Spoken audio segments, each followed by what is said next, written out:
जब भी caesarean delivery की बात आती है तो महिलाएं अक्सर डॉक्टर को ये पूछने लगती है, डॉक्टर हम पूरे बेहोश तो हो जाएंगे, हमें पता तो नहीं चलेगा, हमें दर्द तो नहीं होगा। इसी के चलते आज मैं इस बारे में चर्चा करूंगी कि कौन सा एनेस्थीसिया सिजेरियन डिलीवरी के लिए बेस्ट है और उसके क्या फायदे हैं। मैं हूं doctor Malti Bhojwani, obstetrician and gynaecologist and IVF consultant, director Malti hospital and test tube baby centre Bhopal, practising since last 40 years। जब भी सिजेरियन की बात आती है तो उसके एनेस्थीसिया को लेके भी काफ़ी चर्चाएं होती है। कुछ महिलाएं अपने एक्सपीरियंसेस गिनाती है। तो आज हम इस बारे में चर्चा करेंगे कि कौन सा एनेस्थीसिया डॉक्टर्स प्रिफर करते हैं यदि आपकी प्रेगनेंसी अनकॉम्प्लिकेटेड है, उसमें कोई भी जटिलता नहीं है। तो सबसे सोचने वाली बात ये होती है कि जब भी हम सिजेरियन डिलीवरी करते हैं तो हम ये चाहते हैं कि बच्चे के ऊपर एनेस्थीसिया का कोई भी प्रभाव ना पड़े और साथ में माँ को भी कम से कम कॉम्प्लिकेशंस का रिस्क रहे, और बच्चा जब डिलीवरी होता है तो वो अच्छे से क्राई करे या उसकी सांस में कोई रुकावट ना आए। तो ऐसा कौन सा एनेस्थीसिया है जिसमें इसी तरीके के फायदे हैं? तो हम दो तरीके से सिजेरियन डिलीवरी कर सकते हैं। एक तो है जनरल एनेस्थीसिया, जिसमें कंप्लीट एनेस्थीसिया माँ को दिया जाता है और उसको ब्लड में कुछ एनेस्थीसिया के ड्रग्स डाले जाते हैं और उसकी सांस की नली में ट्यूब डाली जाती है, उससे उसको आर्टिफिशियल ऑक्सीजन दिया जाता है। और दूसरा एनेस्थीसिया होता है स्पाइनल एनेस्थीसिया, जिसमें माँ की पीठ में नीचे वाले हिस्से में कमर में एनेस्थेटिस्ट एक बारीक सुई से दवाई डालते हैं। ये दवाई से गर्भवती महिला का नीचे का हिस्सा सुन्न हो जाता है और डॉक्टर अपना ऑपरेशन कंप्लीट करता है, डॉक्टर अपना ऑपरेशन समाप्त करता है। हम सबसे पहले बात करेंगे जनरल एनेस्थीसिया की। जनरल एनेस्थीसिया में माँ बिल्कुल बेहोश हो जाती है, उसे कुछ भी पता नहीं चलता है।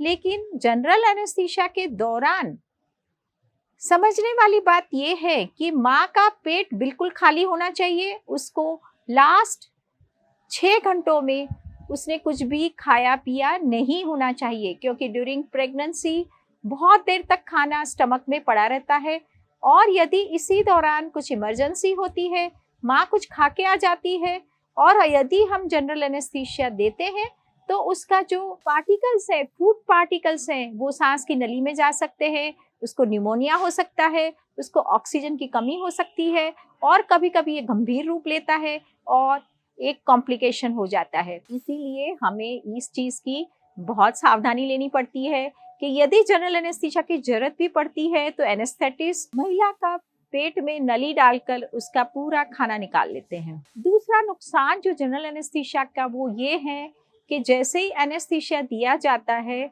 हमें जल्दी से जल्दी बच्चे को पेट में से बाहर निकालना होता है, क्योंकि जनरल एनेस्थीसिया की जो मेडिसिन या ड्रग्स होती है वो बच्चे के सर्कुलेशन या ब्लड में भी चली जाती है और यदि हम बच्चे निकालने में हमें थोड़ी भी देरी हो जाती है, कुछ कारणवश हम यूट्रस तक नहीं पहुंच पाते हैं, एडेशंस होते हैं या वहाँ पे बड़े बड़े ब्लड वेसल्स होते हैं, कुछ इस कारणों से बच्चे की डिलीवरी में देर हो जाती है, तो बच्चे कभी कभी स्लगिश या जिसे हम कहेंगे एनेस्थेटाइज पैदा होते हैं और उनको रोने में प्रॉब्लम आती है, वो देर से रोते हैं।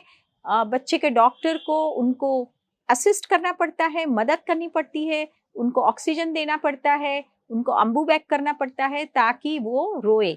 इसी कारण हमेशा न्यूबॉर्न या नवजात शिशु का डॉक्टर को हमेशा ख्याल रखना पड़ता है और हमारे पीडियाट्रिशियन बिल्कुल इमरजेंसी इक्विपमेंट्स के साथ उन्हें तैयारी रखनी पड़ती है। तीसरा सबसे बड़ा कारण एनेस्थीसिया जनरल एनेस्थीसिया नहीं देने का ये हो सकता है, जनरल एनेस्थीसिया के बाद जो यूट्रस होता है वो बिल्कुल रिलैक्स हो जाता है, इसके कारण वो सिकुड़ नहीं पाता और उसके कारण माँ को ज़्यादा ब्लड लॉस होने की संभावनाएं होती है। अक्सर अध्ययनों में ये पाया गया है कि सिजेरियन डिलीवरी के दौरान जनरल एनेस्थीसिया देने के समय ज़्यादा ब्लड निकल जाता है और इसी के कारण माँ को बाद में कमजोरी हो सकती है, एनीमिया हो सकता है। चौथा सबसे बड़ा कारण ये होता है कि जनरल एनेस्थीसिया के दौरान माँ बिल्कुल बेसुध होती है, अनकॉन्शियस होती है, वो अपने बच्चे के डिलीवरी होते नहीं देख सकती। उसको महसूस नहीं कर सकती। और जब एनेस्थीसिया के बाद होश आता है तो उसको तेज दर्द की अनुभूति होती है और उसको बहुत सारे पेन किलर्स लगाने पड़ते हैं और डिलीवरी के 2-3 घंटे तक भी कभी कभी होश नहीं आ पाता, वो कंफ्यूज रहती है। इसी कारण वो अपने बच्चे की डिलीवरी होते हुए देखने का आनंद नहीं ले पाती। और कभी कभी एनेस्थीसिया के दौरान और भी कुछ कॉम्प्लिकेशंस होने की संभावनाएं होती है। इसी कारण डॉक्टर्स के मुताबिक देखा जाए तो यदि महिला को कोई भी जटिलता नहीं है, उसका ब्लड प्रेशर नॉर्मल है, उसके पीठ में कोई तकलीफ नहीं है, तो स्पाइनल एनेस्थीसिया को world wide as a safe anaesthesia माना गया है। तो हम आज चर्चा करेंगे स्पाइनल एनेस्थीसिया के क्या फायदे हो सकते हैं। सबसे पहले स्पाइनल एनेस्थीसिया एक बहुत ही सिंपल एनेस्थीसिया है। यदि महिला कभी इमरजेंसी में कुछ खा पी के भी थोड़ा बहुत आती है तो डॉक्टर को बहुत ज़्यादा स्ट्रेस नहीं होता है। उसमें एस्पिरेशन सिंड्रोम या एस्पिरेशन होने की संभावनाएं बहुत कम रहती है। इसमें पीठ में एक बारीक सुई के माध्यम से ड्रग डाला जाता है जिससे नीचे का हिस्सा सुन्न हो जाता है। ऊपर से माँ बिल्कुल कॉन्शियस रहती है। डॉक्टर उनके ब्लड प्रेशर और वाइटल्स की निगरानी करते रहते हैं और इसी के दौरान डॉक्टर ऑपरेशन करके बच्चे को बाहर निकालते हैं। तो बच्चे को एनेस्थीसिया की जो ड्रग्स का इफेक्ट होता है वो बिल्कुल नहीं के बराबर होता है और बच्चे के वाइटल्स या बच्चे की जो रोने की कैपेसिटी, बच्चा बिल्कुल स्वस्थ डिलीवरी होता है, वो एकदम से रोता है। और डिलीवरी के बाद हम बच्चा माँ को दिखाते भी हैं, माँ उसको महसूस कर सकती है, अपने बच्चे को देख सकती है और इस चीज़ का, इस घड़ी का वो आनंद उठा सकती है कि उसके बच्चे की डिलीवरी हुई और बच्चे को रोते हुए सुनना, देखना, ये बहुत ही आनंददायक घटना हो सकती है। तीसरा, स्पाइनल एनेस्थीसिया के दौरान यूट्रस की कॉन्ट्रैक्टिबिलिटी या यूट्रस की संकुचन की प्रक्रिया में कोई भी अंतर नहीं आता, वो जल्दी से कॉन्ट्रैक्ट हो जाता है। इसीलिए स्पाइनल एनेस्थीसिया के दौरान ब्लड लॉस होने की संभावनाएं काफ़ी हद तक कम हो जाती है। स्पाइनल एनेस्थीसिया का असर अक्सर 2.5-3 घंटे रहता है। तो इस केस में इमीडिएटली आफ्टर ऑपरेशन महिला को दर्द महसूस नहीं होता, वो बड़ी कंफर्टेबली शिफ्ट होती है अपने रूम में, अपने बच्चे को अपने पास रख सकती है, ब्रेस्ट फीड करा सकती है, अपने पास सुला सकती है, उसको दुलार सकती है। इस तरह से बॉन्डेज बढ़ सकता है।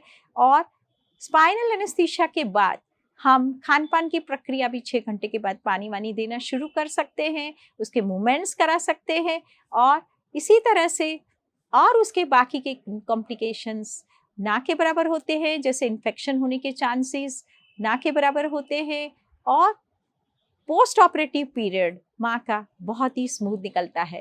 इसी कारण लेकिन कभी कभी महिलाओं में ये डर बैठ जाता है कि पीठ में एक सुई लगेगी, हम सब ऑपरेशन का माहौल देखेंगे, हम डर जाएंगे डॉक्टर, हमें बाद में हमें कमर में दर्द हो जाएगा। तो ये सरासर भ्रांति है, क्योंकि स्पाइनल एनेस्थीसिया का असर सिर्फ 2 या 3 घंटे रहता है और उसके बाद उसका कोई भी कुप्रभाव बाद वाले समय में नहीं होता है।